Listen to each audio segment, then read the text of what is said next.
soani o lo fa popo sau fo lunga le si mai fo le o mo me ma e si na fa fonga na ma mo timu ma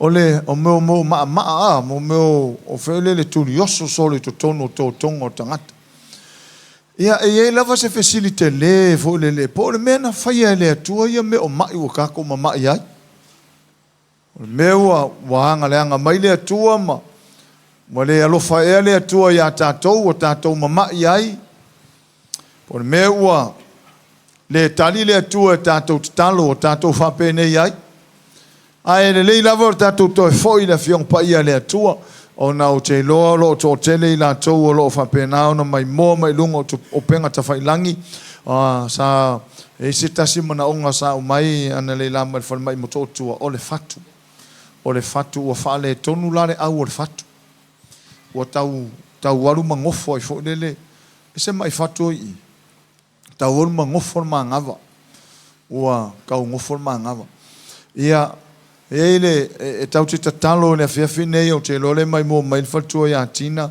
ona o le tina o le fatu o le sunga failaunga o lo afio ia le tuma first time ngai o maua se tuma ko ngol kako le ministry ai o le tuma lo osolo i le pancreas ia po le ate pili tu lo o lo o pipi ia ila le tuma ia o fa pele la po ole wa valu sentimita lo na la po fa tu sa fo mai o pei o se polo pei spo lo na la po ia o lo o te otole lo nei tulea o le taua leo le toi mai fo le siu tatou fa sola fa manolo ona a tele fo ia le tatou va ai me ia pe le amana ia fo le ai io tatou loa e alu aso e alu fo i mai ai o le so ani le nei le upo le tu mo tatou io tatou loa me mo mua nei io tatou loa sostanga tamai io tatou loa o le fina ngalo le tu mo tatou ia tatou malolo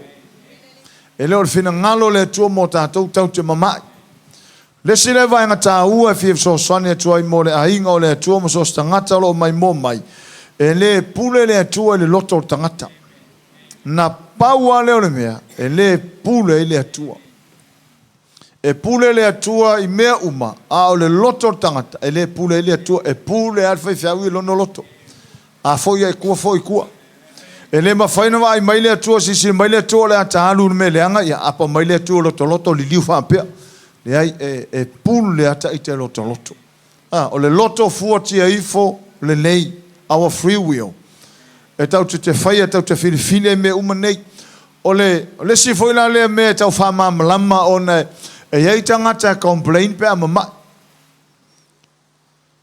ona mamai o fai tio a fe ele atua o siga ka e ko mai why me lord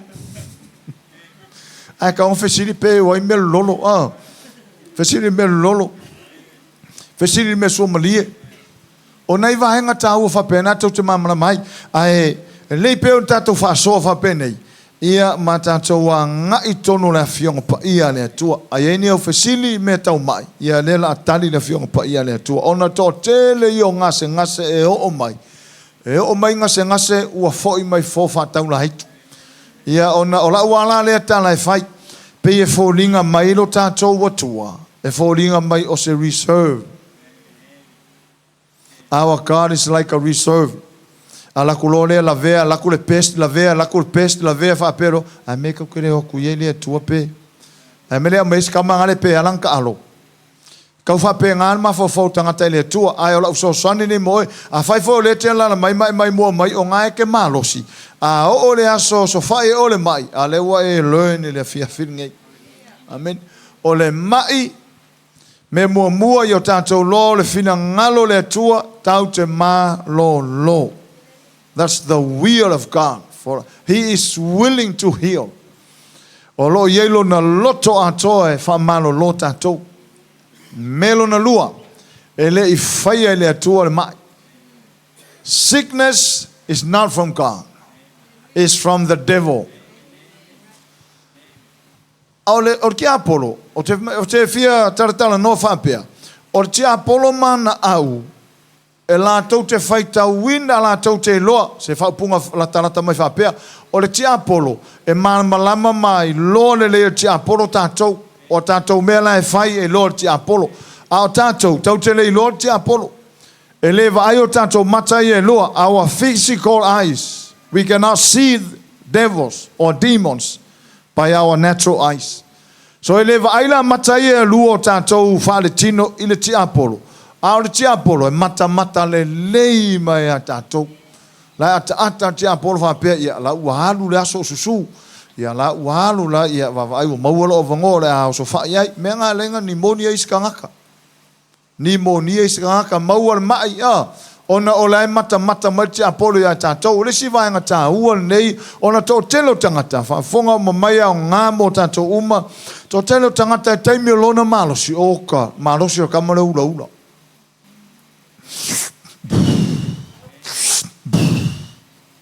E kuku lesi, na ka alor manos yang fofo ler ke apor fai mai, alua o se ka le lua.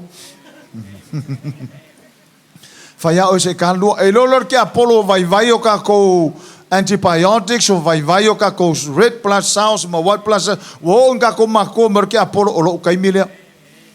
Ia attack lo makako si fai mai o le nga skong fik si fo fa ka lo fai mai ele o sanga mai le si fe ave fa fo aisia wa kar kai me fa ka nga ki apol wa le nga fai on sa lo fai mai Father, please Father, help me Lord. Ia wa le fai mai le nga pa ia ko ia nga si kai ke ula ko ia nga vape ke ula a fa fo fonga mai se au vaping. Se aula vape. O le sire ka pa le wa e mai keming o le vape. Vape se USB, vape se number mark, vape se fangu sau, vape se fangu fa mangungi fa ka fa. O makwa kele mau vape le wa e mai keming. La ko ka miki fo la so kulonga u le vape. Ala fa pesilo mako ala nga me e o number mark o le vali ya mau. Ai nei lo. O le vape. A whafofonga mai se ula vape. Kama ngā e ula koa sau whape mongu papakiu. E sao. E mangongi me lengi. E alo whapeles pe ia ngā ula vape mua mwhewhewhea. Le ngō kango sua sue. Kango sua sue. Au iela se ula vape. Ia e loa ke cancer hai. Ngā ua e aisi cancer. E mo aku dangerous o le mele o le vape, le nicotine le sau le vape, ngai lo le nicotine kongo sikareki le fai mai, le mo meo ngā pengu fo ie. Pauan me e se o whaftai, wo wa kua whapenge, alo kei lo le ai ma sese o la ingo le atua koe whaia ngā mea, whatalo fo le tua, ai mai whaia, o lewa kele o koe whaia.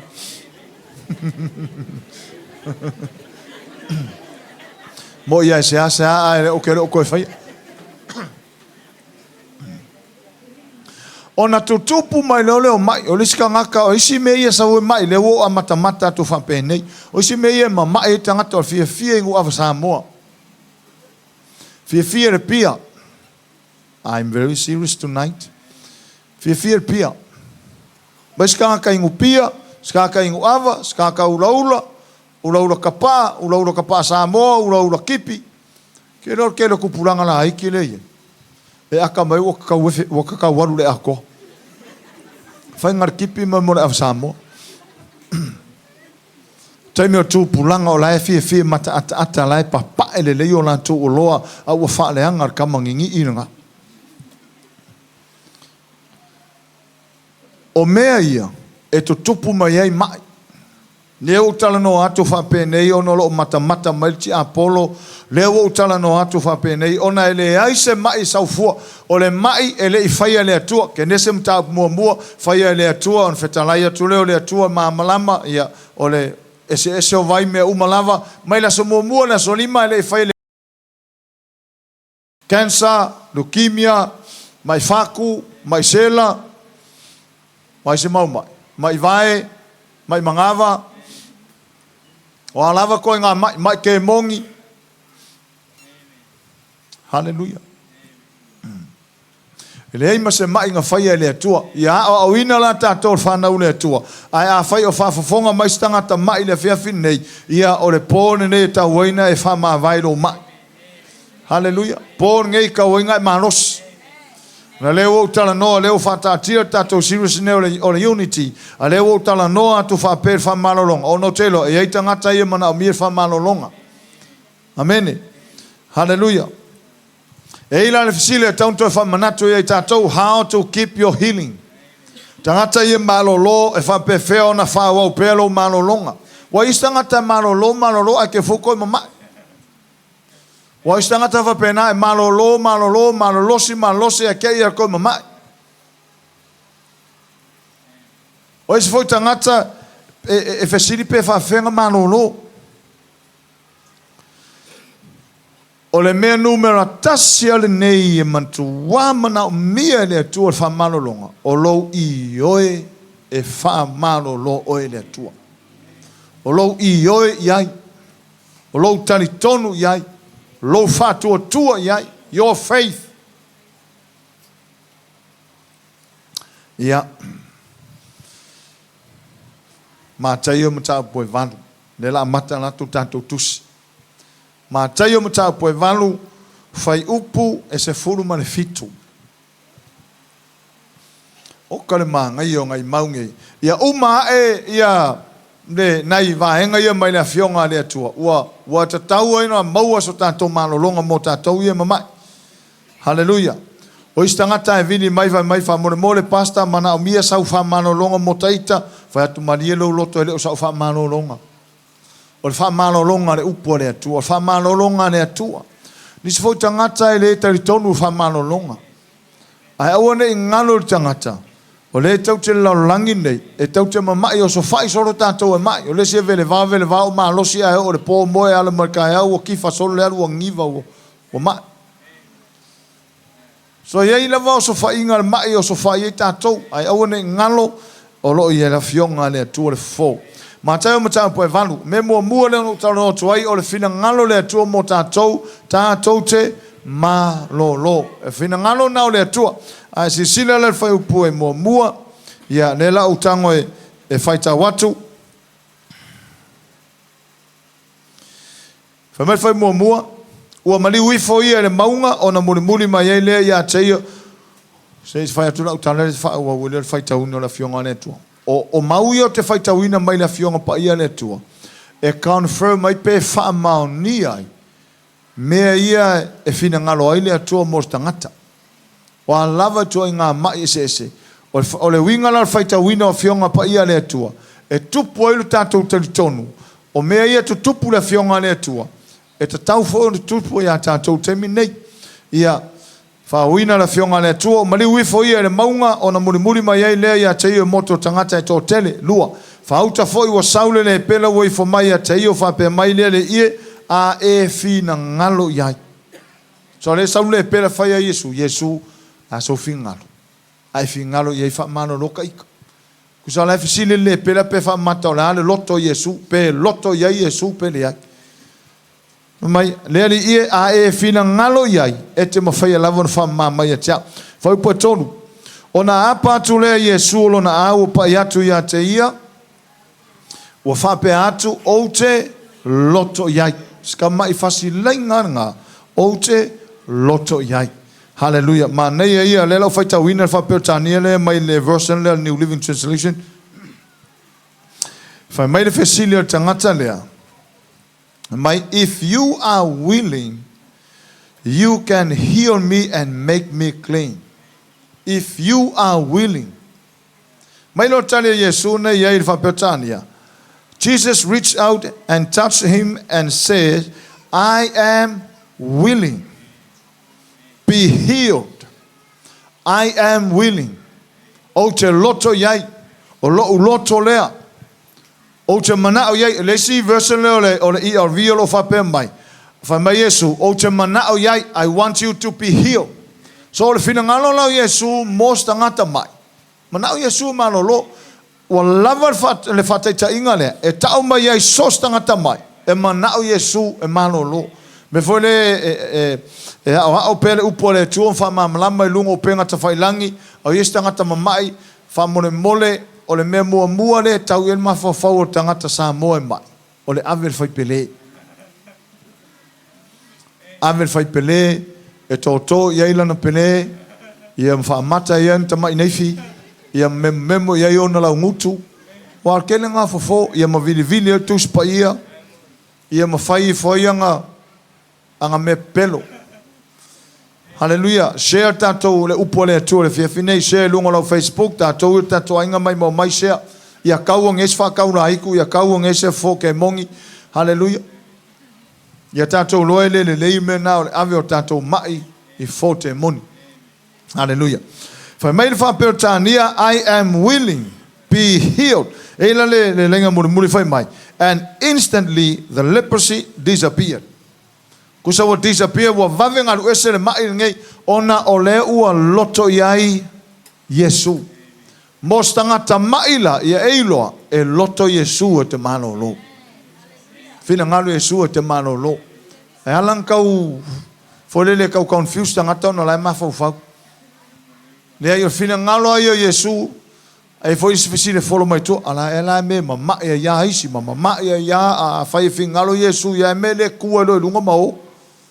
E foi lá vai na tau mena ono nei le tu ile fina ngalo ai o Yesu e manao e mano lo tangata a o le tangata lai mai o le feeling o mela kasilea o le leta li ton fa fika aulinga o le tupu tangata mama e kuai inga mano lo o le leta li ton kuai inga na te ale mai ai o le leta li ton ai o le tau o le mernei e ta tau lava na tatoa me mua I tatou I o tatou taritonu o le atua e faia mea uma mo tatou. So le fina ngalo lau le atua tau te mano lo fa wau fai tawina. Hallelujah. Sifi fai pos full mal fitu. Fa mai fai pos mal fitu. Le lau fai tawina atua fai pos fa. Wau fale atu Yesu le fale o Petelu. Si le fia ile ia le tinao la na va o ta auto mai vela. Ia o le mai vela le I o le fiva. Fiva. Wa fiva silo matua. Mai leo fai upuna sublima. Ua pai atu o ia le lima o fafine. Ona te alava lea o le mai vevela ia te ia. Wa tu lai lea o ia ua au auna ia te ina tau.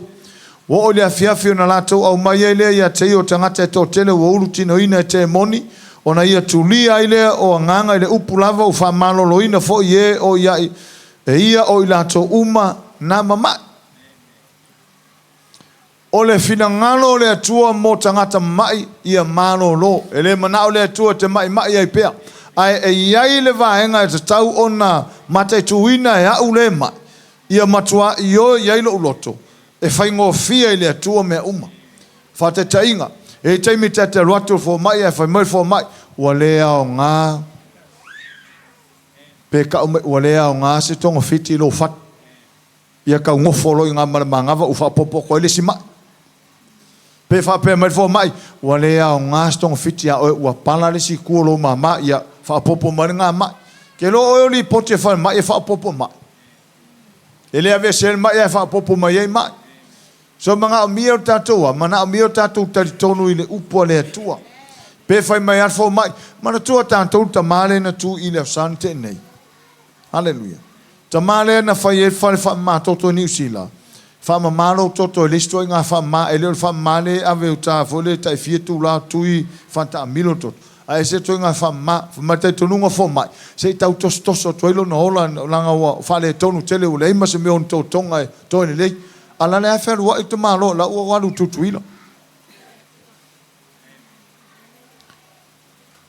io tato ma malama ile atua so stangata fa olaina so stangata fa atua le sile vahenga ta ua mana o mi stangata mai e mana o mi fa tua wa o stangata mai pa ua me la mai e fole le o ile atua mai se ka ko o fe au e ele o fe au o le atua wa stangata e o fa penga e o fa mana longa mai fa mana longa le mana fa mai e le fa winga fe au le pe ali mo fe au pe le ya le la tanto wo ya Matau e mua matau e valu fa suma fitu fa mai. Ona tau nu ai leo le upo perfecto o Isaia. Vai, o fa mano longa leo se me fo. Me o leva nga valu ia perfecta. Au nga perfecto fenga tuai. Hallelujah. La le valu anga a Isaia. Ona tau nu ai leo le upo le valu al perfecto o Isaia fa pe mai. Fa i suma fitu o ia lava nana aveina o tatou vai mana tau ave o tatou mai. Fa fonga mo mai le au mai. O mai ia na mai ia Yesu. Ngai keu ka fa pele i mai Yesu le o mai uman ave ia Yesu fa punga la tamai. Wa ave uma mai ia Yesu. La kur kensa la kur le mai sela la kur mai mama la kur mai fakunga o mai uma lava o le stroke o le stress o le pressure. O lava ko nga se mama fuanga nga ave uma Yesu. Fa tau nu o inalva lo anga Isaia. Lona winga leo se mea tala fea ngai ole ave tangata o lona mai. Tala foi lo tau e ma mafape avea. Ai ma pe avea Yesu. Ke lo le si mea le inga ma mai tangata. O le ma mafa o mei mafofa. Ele te moni e tau le spirit of heaviness. Wa le si ngā mea le inga ma mais. E renga vavenga ki ngā uronga ki ngā. Si lunga limo tina e maiu.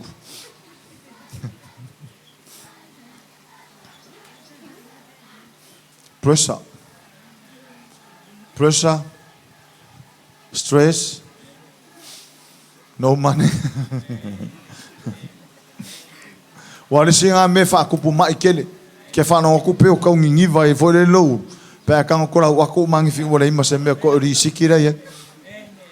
A makaonga wha misa ia o le alo le mawhauwhau ia kele meu mawhauwhau ia a ure se me whai a makaro i nganga whalu wai solo ia e or koko ua le koe nomuranga hatu wa whalu solo koko menga ka o le pressure o la a pressure o la me la pressure ka ngaka la pressure umalonga king o longa koko le o koe nomo longa whako le o koe nomo longa mamai le o koe nomo wa a fia umale system o ka ngaka pe a pressure. Ele o seu folha le fa pe pressure ia. Ngo folha le ke le ia nga luanga na fa. Mela nga lenga pa pai pe a wole mau so onga. Onga o pressure o malo si ke le la lu le vai. Fa pe nga fu toto tangata menga lenga pa o malo lo si tangata va ko fa mai o major stroke. Na le major stroke. O pa la toto malo lo si le wale ilo si kokol me a fai wak pe o longa whako o koe ngomo fōle o le tātau le whatu pe o le tik o le wak ai ke le lome fai e o le maa maure o koe ngomo fōle ngā le sela mea lai mai sela e si kaka sela o i lua koru wha la a sela lima ongo fiku la ango folo ilalo. E malolo uma fa fonga ona tau nu ua leo le upa perfecto o Isaia ua fa pe mai o ia lava o ia Yesu o ia lava nana aveina o tatou vai mana tau ave o tatou mai e manino ia nai fa pe o tani o te fia faitau inatu le verse le voices fa mai le voice. This miraculous healing fulfilled what the prophet Isaiah had predicted. He took our infirmities upon himself and he bore our diseases. Ole upure fa Samoa i o tatou vai. O mea lava tau te mawhatia ai, ma tatou tinga ai, na ai vai le lofo leli. Sau ave. Whai mai, o ia lava nan aveina. Whavelave o tele o istangata e muso ave Yesua mga o ave anako. For many New Living Translation, this fulfilled the word of the Lord through the prophet Isaiah who said, He took our sicknesses and removed our diseases. O kalimanga Yesore a. So stangata maiala. Yai lolo, yai valo anga ua levanga valo mai ma perfecta mai le. Tangata e suafa ia Isaia e ave Yesu o tatou mai E ave Yesu o tātou tinga, e ave Yesu o tātou mawhatianga. So whaatanga la Yesu ave iai. E ule ave sesi. Whaapopo i o kinga. Aua foi ke avea. Ya kini ainga le sao le leile usavati. Por alo ma losinga iai e ke maia pe avea. Ave ia Yesu. Mosu lo kwa ave ia Yesu. Aure ave i la wo. Hallelujah. Isaia, mauronga lua, Isaia mta po lima so tolu fai po fai mai. E moni wana tau ave o tātou tinga, fa Samoa la iai. E moni wana tau ave o tātou tinga, e leo se me pelo me moni, fai mai e moni. E moni wana tau ave o tātou tinga, mana tau ave o tātou fa no, e le ai ma se mea kau mai o lo kau mai fai po fa. Ai fai tau wina lai mai le ngana e pelo lo fale wina mai le ile ngana pertania mai le versatile PPE lo fa pe mai. But it was our pain he took and our diseases were put on him. Diseases. Not disease, diseases. Diseases. Ngonga oa. Maiuma. Maiuma. O alava ko inga mai. Maiuma fa maya. Na tuwe ia yo na lunga. Tuwe ia yo na lunga. Tau ave ia o tanto mai. O tātou tinga ona o le whasamoa ngai whai mai o tātou tinga o ke loa mo le mai e kinga. Mea leo ka ua mai le mai ngā ngai ka umai ngā lea. Tinga. O le ulo tinga, o le mangawa kinga, o le kua kinga, o le kensa kinga, o le sere kinga. Kinga uma so se mai e kinga. Na avela Yesu. Hallelujah. Whai mai le mo pe te umta po lua.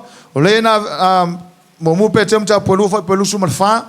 O lena aveina ia lava o tātou wanga sala i lona lava tino lunga ni la au ina ia te au tau manga sala tātou te nofo i la mio tonu o ona faa lava. By his stripes. Faa lava. Ia, o le mele o le stripe e ave so se mea kusi fōlele. Manga ka me kia fōlele le stripe. Yo nga winga kusi foi kusi lang moanga kusi au le stripe le ka umai o le men ka worka mena fa lava le tan fita so le se me fole le se aka nga kusi va pe le o le men ka worka se mai sa we mana ango tafe mai mana toto ali mai ona ivi le men nga ka o le stripe ona tafe mai le toto na pelo na manua hallelujah ai longa ina mo mo ska fole le men nga ta worta ta o fa lava o melanga fa mai Isaia e lusu ai lima suma tolu tato mano lo tato mano lo ole peterula na tau tala ye Isaia ile luma na ai tau tala ye petelu ole me o umo na tupu so le va aila Isaia e mano lo tangata e fala lava Yesu ai le kai ko e fixa la mon tup tau sanga mariu Yesu a le vai Isaia e malo lo tangata e fala lava tangata le la tau le la a ora o mai ngai petelu o le meu umo na tupu sa ye petelu la so na tupu ai na tangi lo tolo toi petelu la so na tupu ai le la o umo na tupu ai lo le ya petelu tele mai o malo lo e fala lava Yesu a o e mai foi so tangata mai ai lo ia tali tonu ai fato tu e te malo lo e fala lava va vai le power ke lo fala lava Yesu malo lo tangata hallelujah en ma recole mo se o fai tau tua i le ki le te malo lo e se fa pe fena malo lo how to be healed. Fa fenga manolo. Ia manolo ia Yesu. Yo e fa pe fea. Ole fa po lima ole matai o valu. E o yele tala le tangata le. Wo atu Yesu kapana umi no sawele ia tai o o toselau. Wo ai o mai tai o fa pe mai le li ie o ta otola o ona fale mai le supa. O mai le supa tu spa ia kusalema stroke in Samoa. Stroke. O le stroke, e stroke wa mawhainga la. Wa pe stroke. E si stroke ma kwa le mwhaianga la. Ma ila le o supa. O le supa la. Le fai mai, ua mai ele au na tai o tō se lau. Fa mai leo le tangata le I le tai o tō se lau. Ua whapea mai, le li ia, ua ta otola au na I le whale e mai le supa, ua matua ti ngā lava. O le whetalai atu leo Yesu ia teia, o le a ualu watu e wha mano lo ia teia. Le ua mai le mana ongo tai o tō se lau, le ua tali atu Yesu, o le lela ulatu e wha mano lo, to e tali mai lo tai o tō se lau. Fai mai, fai poe valu, o tali mai tai o tō se lau, whapea mai, le li ia, e lea o ngā au ona e uru whale atu la lui foro o whale, tau lava ina o mai sau whetalai ngā e malo lo ila o ona. Mea tā ua le whape whiona e malo lo, ia le ua matana watu. O le whatu o tua. O le tai o tō se lau ele e mai, a o lana au ona le mai. Te leo lope fia maila le mamao le mea lata oto lana au auna ma le mele ia Yesu, a leo sau tai o tō se lau whae Yesu, o la o auna lata oto whale le mai supo kwa ki ngā, ke sau nge ia lai o ia lai mili whoeronga a inga. Ai, ma mai lori Yesu, le la ulato wha manolo, wha mai tali ato malo, e lea o ngāna e watu lo ufale. Tau lavo sau fitalainga. Sau lo whai se furu whai mai, o wha fonga ia Yesu, o na ofo ile o ia. Tai o tō se lau e leo se tangata Israel, tangata no ese iei tātou. A ngā pauana le mea ngā ui mai ei lea tua ma fia I tangata no ese, o le whātua tua.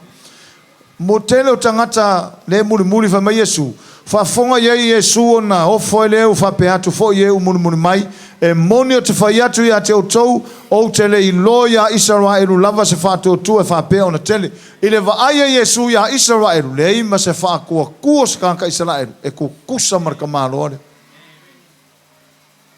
O le taimi lava lana, na malo loa I lona. Leo on.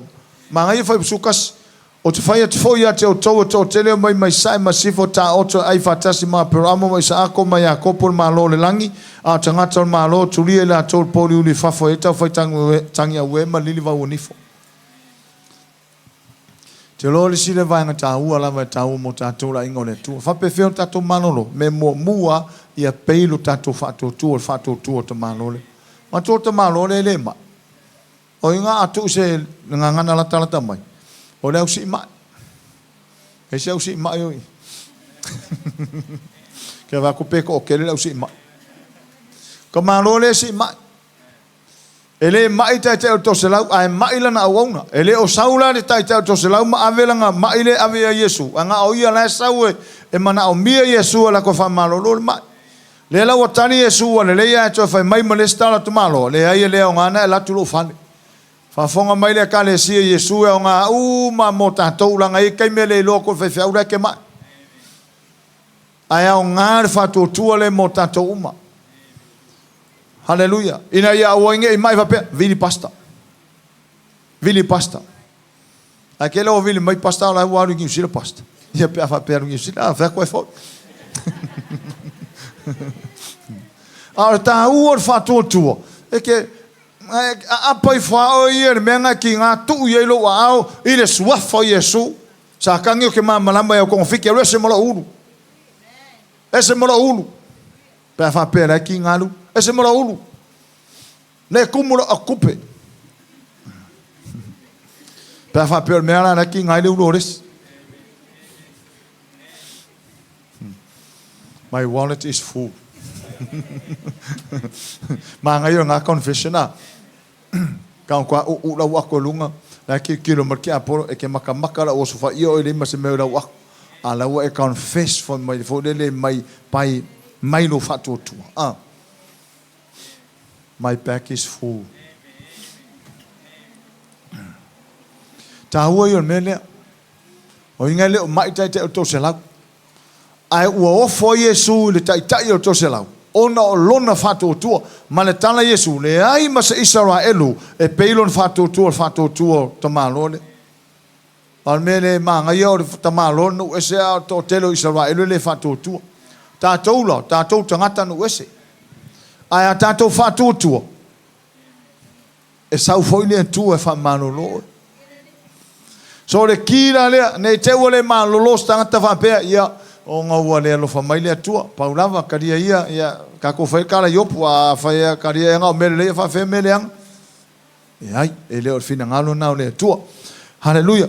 Saulola ia le vaenga tā ua lea. Me mua whapewheo nei malolo, mana o mielo whatotua. E intangata whatotua la leifo nei whale. Amen. Pawangal me fifi le atua le fifingi le kuangi lok. Wale me singa me kuang malolo le si o le lok. E le nganga momor ke monginga momole o le religious spirit. Kamanga le ka a kongoe o fia maloloa. Fia malolo tangat ai mafofaulango le lok. E leo se wha malolonga se lok. A wha fonga mai foi tātou fia malolo. E leo se wha malolonga le lok. O le wha malolonga a le atua o lo o mai ei lana tuspa ia. E foi stangata o lātou comments mai lunga whai mai. E leo tau iein wha malolonga te mine. Ia, ka ilo ia lako. A hoa ia. E lima se lau pasengere o kariko ungunga. O le ai wha malolonga. Aisea, langa o lo soi fua le atua. God's not dead. He is still alive. God's not dead. He is still alive. Se longa lau o leise atua. Whako ale wha malolonga aisea. O ia wha malolo inu tangata o leise atua. Ai ona lo soi fua le atua. Melea. Ia wha malolonga. Pe vaia le atua. Pe le vaia le atua. Pe le vaia le nganga paia. But the Holy Spirit is still here. That's the one. Uia ngai kau ke whaia. E nga te whaia me umomo tātou. Mareko iwa. Hallelujah. Ia, e loe leo toi umi.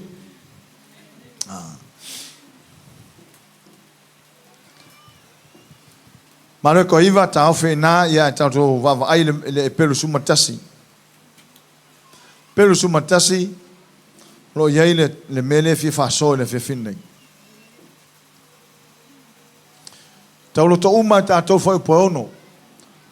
E pelu sumatasi whai poeono i a lea i foi se whātua tua, e le ma whai ona fia mai o ia. A wae tatau i le aluatu i le atua, ona tali tonu lo soifua o ia. O ia foi na te tau ia mai o e matua sa ili ia te ia. So le tau ia le atua tangata e sa ili ia itu wawalo. Whai pele umo Samoa, o fofoke mongi umo Samoa, e alana te leo tala whapea. O foi mai e foke mongi umo Samoa ko kuila mamangua, sa vai uporu mangongua porima. So o uma foke mongi a hingan ngei. Ne ai ma se mea ngā maua, ngā mea haru. Haru pusa apa, haru konga, haru kupe, haru maalosi. Ne ai ma se mea ngā maua. Ai ana le ai le atua. E le o me wha malolonga i tutono lo ai. Hallelujah. Isi o mātou ta māsa mai na vaitei. Le ana le o sui e le o mawhawhau le fo te tū atu o tele o tātou ia. Hallelujah. O le tele ane o aranga o whaimo kango ka ula o testimoni ngei. O ngā o le mafuanga le nā leo nā au mai e le atua meo tango wha mamalama. Ona o le mai sa o mawai. Mamalama o mai te o tele o tātou a inga whai so e au le tau tinonga o nai whai malu i tau i mai. Mai ate sa o mai e. Siama walu le toto sa o mai e. Suka sa o mai e. Toto mawalunga sa o mai e. Fatase ma le men tupu whavelave no la vele ta vale ma kwa i kelele o afia. Awane. Mo le upua le atua. O le upua le atua. Hallelujah. O le upua le atua. I anga toa i lo loto.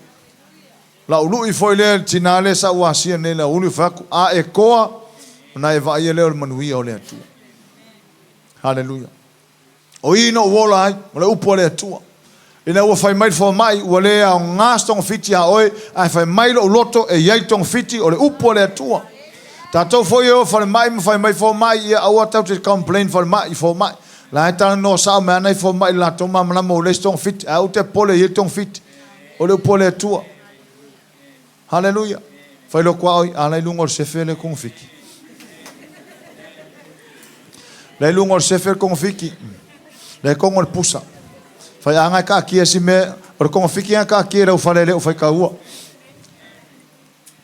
O le upuna le ngō uola ai. Na le ma whai ono uto e whewhe na ua whai mai whamai o le istonga fiti. Ia aena o tūro le upo le tua whaatasi mala u tau tinonga ola na whai so se taimi. Wai malolo a o ke whai a u ia hau rumola o whaata.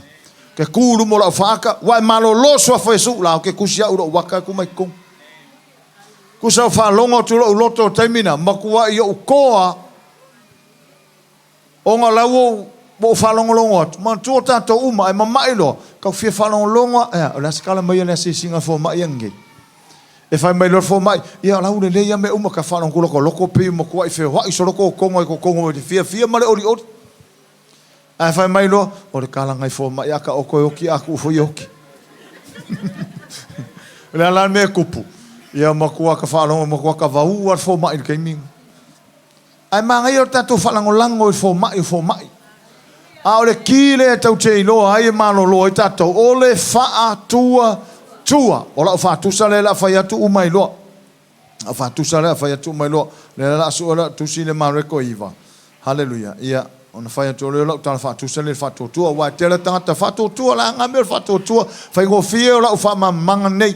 Tātou ia mātua i nei Samoa. E tō tele ro ua inga le whafo siau whanau le whafo. Kupu al whamlawe Samoa, hello, san, se lima se laukala. Ia saur kupe. Kupu maniu, san. Kupu, o alava koe ngā whamlawe ko kupu ea. E ke ne kai e popole, e sika ngā kai e popole ala e kule leilanga whangau fafu. Ko e awhe pole. E se anga kau kwa salo lau ke fongi lunga makana, kope marangu mela kakangi, mai se kupe lea. Ese alanga ke whalango lango iai. Ke wha moe iai. Ke le popole. E ngofo sa moe le popole esa. Kure lei umaka mai kina i fafu. Ngā fia maua se kupe. Se kupe. Se ua finge mai se kupe. E ke hola fia. Ese alanga le mele ke whalango lango iai. So o le whatua tuala e whapenga. O le tangata sa moa e whalango lango i lona atali, i lona ainga i fafo. E wha moe i fafo, e ola whalango lango i fafo, mai a talanoa mai fafo, e mau ki ngoa, e le popole. E le se wala uakoa e kari melonga kari i fafo alo whai mai, se kua kare kari kongo ia oi. Le e ke mau ki ngoa, e kari kongo. E whiera se mea ngala mai mo se au kama. E la fokse lu afe. Ele me fai na fai marca me que lua fe la fa pe se o que o se o ko pe lo que le ai e te mautinoa te lo fatto tu e fa pena fatto tu fa lango fa mo o mautinoa ko lua me ka ua fatto tu o lo fa lango ile atua o lo fa mo ile atua ma lo mautinoa ile atua lango le winga na fatto tu o le fa lango me o fa mo ia Mare mauti no me te leo vai. Faith is the substance of things hoped for. O whapetani ele whai mai. The evidence of things not seen. The evidence of things not seen. O se me uwha maungia. E leo vai uwha maungia. Le woi lo lima. Le o mau kingoa. Ke leo whapengane atua. A whai mai le atua. O te wha malolo, o te loto iai, o whalalama e malolo ai o tau, e kauranga ko mau kingo. Nā nai karango o merka me kikire, la whakura so lulu. Ia ang sauroka ngofo, aso ngā fua, ko e moe aso lulu, loa kūlor kiu. Whapenga foi lane atua, ulevan karango mai le atua na upu. Mai o na whalalama e malolo ai tatou, mai se o ke ofu se, e ronga e mo. O me langa ne kupu. E mga omio tātou io e whakasi ai. Tātou ia manolo singei a attack o e kai hao ia i lo le ore upune e ke manolo. Hallelujah. Ia, me murmuri. Manu e ko iwa whai polusu mantoro. Ora ka me kikire i o si ngā mai fo. Ke lo ka ua wa mole au si mai. Whai mai ia le matau po iwa tu se maru e ko. Ora te malo Na mai mariula si ona tali. Na lo te malo ave Yesu fa malolo. Na kolole Yesu. Fai lo leo Yesu. Na lu mo te malo ave le nga so. Va ko nga so wa fiu lo so ka kalo le malolo ka biki. Alo lo ko malo ave Yesu. Fa mai lo tala te malo fa pulusu malo malo ko iva. Wala fo so fo o ia ya te ia le afi a to ma le vai ina ia fanoi o ia. Ai pe tai ai se mea e te mawhaia. Vai le luia ka malo. Yesu ai se mea te mawhaia. Langa lenga uaru ave o iau kamala. E le mawhai. A le o sau mai aoi. Ai se mea ke mawhaia. Fai pulusu malua. Ai se mea te mawhaia. Ia e alofa mai a te matou. Ma ia e sosan mai a te matou. O le maa fau o ka malo. E wha malo lo Yesu longa kari. Ilo na mana atua. Ai kangolo Yesu wa au haor ko inga lea ili maka upule. Mai lo fai pulusu maritolu. Ona fetalai atu leo Yesu ia te ia. A fai ua e mawhai ona fato tua. Mai le ia le lu ia Yesu. Sao lea wakur kala lea. Yesu ai se me ke mawhai fa manoro. Ma Yesu a fai e ke mawhai ngai whakukua. A fai ua e mawhai na fato tua. Ma le leina muli e mawhaia mea uma lava. Fia mea mawhai ile e fato tua. Mea uma. All things are possible to those who believe. E mawhaia mea uma. E leo whai mai e mawhaia mea uma Yesu whai mai. E mawhaia mea uma i le. Nanga winga oi. O hau. O ai lava e whatotua. O ai lava e whatotua e mawhaia na whatotua mea uma. Nā whaila koi ngā mai ke mai ai e whatotua e mawhaila o whakokua lo mai. Lango te malole le mai. E le mai ka maloa, ngā sionga kari a oso mai pa ure vai. A oso mai pa ure afi. A mai leo o te maloa, a ese me ke mwhai, ma Yesu a mawhaila na e whatotua. E mawhaia mea umalava i le whatotua. Po se tane, po le avā, po te maloa, po le fine, po le tali, po le afine, po oi lava. Po le whaifi au. Oi lava e whatotua, o ia ngā e mawhaia mea u. Lalan mai le ke mai ai. A e mawhaia ngai whakokua. Atama, se karinga mai, e mwhaina e whatotua. O se fesili au si mai, e mwhaina whatotua. Wala, o re kamalo si mai lei. Whameta malo si mai, Yesu, lo watali i lea, a oso mai pa ure vai, a oso mai pa ure afi, a lewa usao mai, a ese me ke mawhaia, so soangi mai. Mai leo Yesu, a mawhailan e whatotua. Whai pulusu mal whai mai. O na alanga lo leo tamao le tama ua whai mai maratangi. Leali ie ua o whatotua. Ia e sosoani mai lo le whatotua. Wa vai whai ngō whiarka. Kere i o iskanga ka mamai. I o malako mawhawhau whamano lo le whai whiau. A leo wha mamalama. Leo se o whakokua ke mano lo. A sawaraka ngaka no faith. Yo na ngau ai lava le na pensin. Fa fonga mai. Hallelujah. Ta ua yo bor fatotua. Ama fai ne fatotua. Ama fai ne fatotua. If you are able, if you have faith, if you are able, all things are possible. Ai fa fera pe ale fakokua. Ia wa kupu fa velafi. O iskaka mai va be. La eu mai fa pe. O isi fo tangata fa fonga mai mele o te fi fa sotua. O isi tangata. E le manganga o e ho ya Yesu. Ai manganga o e malolo. Pa wan mele alu le tangata fa malolo. Nga ko fi fo i malo malos. Au Yesu i le o ke o ma fo fa. O ni foi o Yesu. Pa wanga o isi la tangata mana fa malolo. Ai mo muso o la mo Yesu. O le kile e malolo o tangata. Ia o la tangata mo le li. Ia moni le o la tangata mo le li. Amen. Ia. E lan tangata whatotua la le fo nei fa. A tātou e mai mō mai. E at whatotua. Ke loa mo mor whatotua. E leo le tino mai o mea. O le ai o se mea. Te le tangata whatotua a whaari la to manatu e whanangolango i lako ako. Ko mai e kia ule e lua awhi whai. A wafu lai loa e le leilanga rua. A le lo se me mo mai fai fo mai o isi kanga kai le ngarua. Al whatotua ia pe whai ngaruenga pe le whai ngaruenga pe le ala ko ngā mea o le whatotua o le ai o se mea a si i le lima pea wa wangi ke malolonge ia. Pele vai a kwai le atua, fa mai e ao I tangata e anu le atua, ona te tonu lai soi fua. Whaka kainga ka kuonge le langi sa au ka kia kula sa o whai mai le atua lono whane. So mga ola le atua si tangata te tonu, lai soi fua ia. E tangata lana, e tau ia le atua tangata matua sai. Ka kua wa ai mo tangata si ima. Ngā le fia whaalongo le fofola I fea. Le au whea le au whai news fole. Se e le fofonga fora o vai ava I kas le fonga. Ia ma le vaila ngā hingo a whai mai sangof ko kas. Ai mai ane a kua kura u whase nau kālai ke le malolo. Pe whea le me ngofo mai ai. Kakuo. E o ai sue.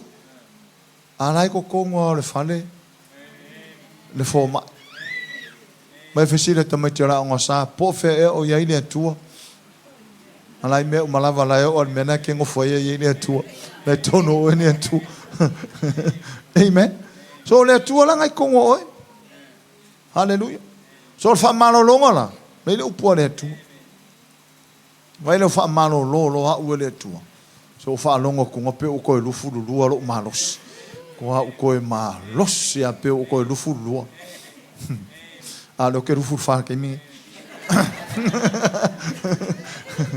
Fa talo folo to ai ma fai o ke malolo fo ya ungi. Wa le stanga tala fa pele o mai. A fai ke ka ngofie. O ngai fo e malolo lo wi ka ngofie. Wa le stanga tala fa pe ya ngare u pole tu mo mama ina va ngala mama le ai afa fe oi. Ya ngai fo. E lo pe ke ai u pe o stangata ngari upole tua wai e ume fo upole tua lo mata tata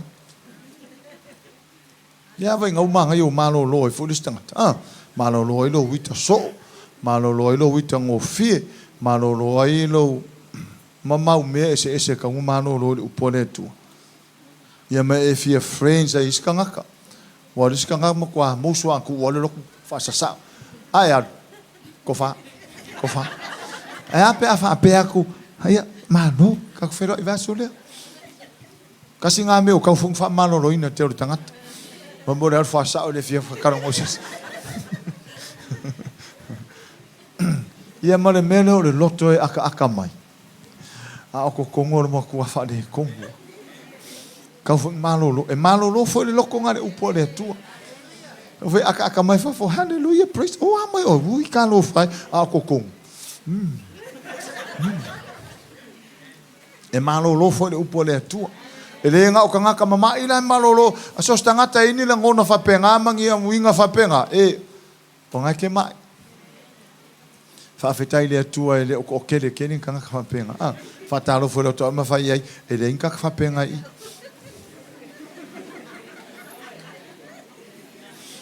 ya wa sa ungi la ke malolo a sa ungi ke mai a sa ungi ke malolo o le mai o me marki apolo o le sia ka ko ngongo ka ko Samoa le o mo po le tu ai sa ungi le la fa kalo mo ka ko mai le sia te tu ngongo tang Samoa fa mai e wa sia si mai fo le ku ngai ai sia si mai le mfang sa var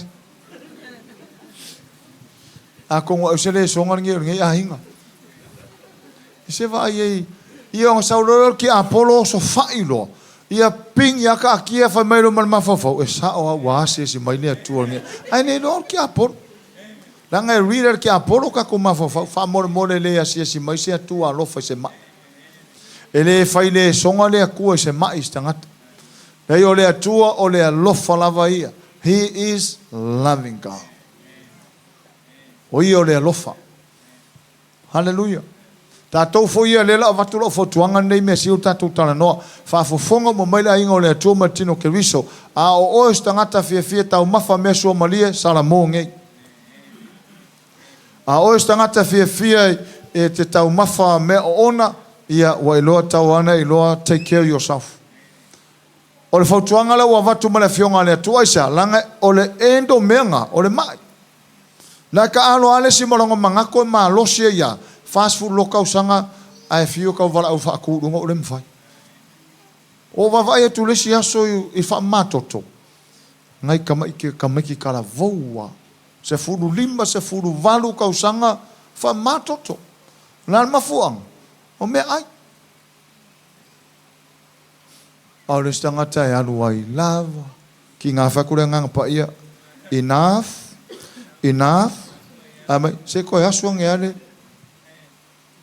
Koe asuang e ale whasi moringa. Le whakurenga kawhira ngā o alai.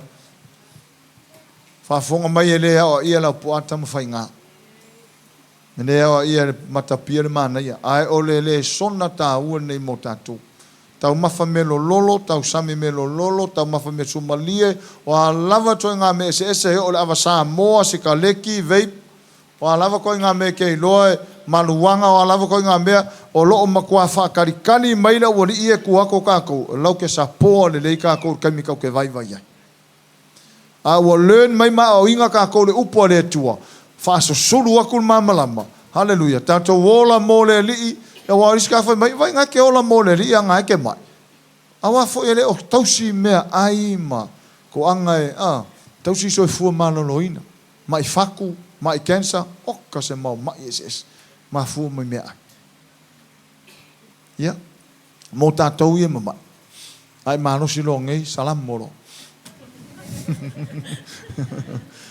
ya o umar upole tua ai mo ta tau umai mama a e whaafonga mai e te mai, tātou ia, te talo mo tina tina, e tau te whahai ua ia, tau te talo whaatasi mo le, tātou te whaongaine le prayer of agreement, tātou te lotonga tasi e talo mo tina tina, ona molon tonga tai au, ia po stemi fo na nei, talo mo tina mo ta male ia a pulu to lau, mai na tātou nu o tua oi, ia ma so se tasi lava to tele yo ne mana onga mai lungo tato page ia o le mfauna to la wina ao e mai mo mai fe lava le atu no le mai mo mai o e mai to mai la lo fa to tuanga pa ia ne lau TV hallelujah ia le la fa tato talo fa malolo mo la to uma mai ia anga i mai lo lu mai nei na fa tato talo fa pito